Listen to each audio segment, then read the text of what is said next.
How to change your profile picture in Vantage. Hi everyone, welcome back to Trading for Beginners. If you want to manage your trading profile and change your profile picture in it, then the process is quite easy. So let's get started. First things first, launch open Vantage application or your website and log into your account.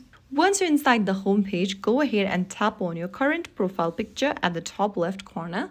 And this will take you to this page where you'll need to tap on your name at the top, and then you'll see this profile section. Tap on your current profile picture at the top, and then you can select whether you'd like to take a picture from your device's camera. If you want to take a selfie right now, tap on camera and take a selfie of yourself. If you want to add an existing picture, tap on photo library and choose an existing picture from your device's camera roll. Select a photo and it will be uploaded instantly. Now you have successfully updated your profile picture. Now if you go back, you'll see your profile picture right away. So that's how it's super easily done. If you found the video helpful, don't forget to like, share and subscribe to our channel. I will be back again in the next video. Thank you and keep watching.